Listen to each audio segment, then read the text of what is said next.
SEBI securities and exchange board of India ஒரு புதிய அதிரடி முடிவை எடுத்துள்ளது.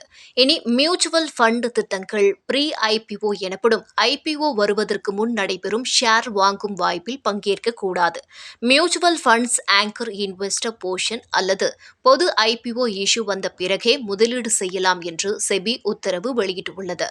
செபி மியூச்சுவல் ஃபண்ட்ஸ் சங்கமான ஏஎம்எஃப்ஐக்கு விரிவான காரணங்களுடன் ஒரு கடிதம் எழுதியுள்ளது. 1996 விதிப்படி மியூச்சுவல் ஃபண்ட்ஸ் ஈக்விட்டி ஷேர்ஸ், அதாவது பங்குகள் வாங்கும்போது அது லிஸ்டட் கம்பெனி ஷேர்ஸ், ஏற்கனவே மார்க்கெட்டில் இருக்கும் நிறுவனத்தின் பங்கு அல்லது டு பி லிஸ்டட் மார்க்கெட்டில் வரப்போகும் பங்குகளாக மட்டுமே இருக்க வேண்டும். பல மியூச்சுவல் ஃபண்ட்ஸ் ப்ரீ ஐபிஓவில் முதலீடு செய்யலாமா என்று கேள்வி கேட்டதால் செபி இது குறித்து தெளிவாக சொன்னது. செபியின் கருத்து என்னவென்றால், ஒரு மியூச்சுவல் ஃபண்ட் ப்ரீ ஐபிஓவில் முதலீடு செய்த பிறகு ஐபிஓ கேன்சல் ஆகிவிட்டால் அல்லது லேட் ஆனால் அந்த மியூச்சுவல் ஃபண்டில் இருப்பது அன்லிஸ்டட் ஷேர்ஸாக இருக்கும்.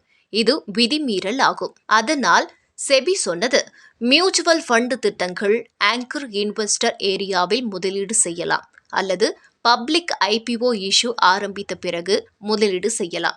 கண்டிப்பாக ப்ரீ ஐபிஓவில் முதலீடு செய்யக்கூடாது. மியூச்சுவல் ஃபண்ட் நிறுவனங்களின் கருத்து என்னன்னா, இந்த முடிவால் சில மியூச்சுவல் ஃபண்ட்ஸ் நிறுவனங்கள் கவலைப்படுகின்றன.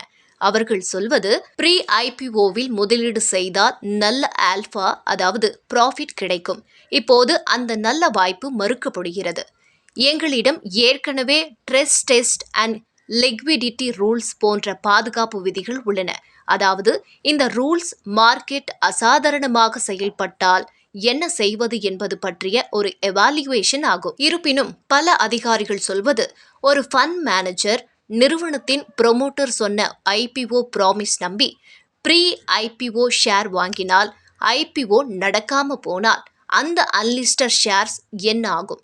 இதுதான் செபியின் பயம். இனி யாருக்கெல்லாம் ப்ரீ ஐபிஓ அனுமதி கிடைக்கும்? ஃபேமிலி ஆஃபீஸ் வைத்து உள்ளவர்களும், AIF alternative investment fund and foreign investors.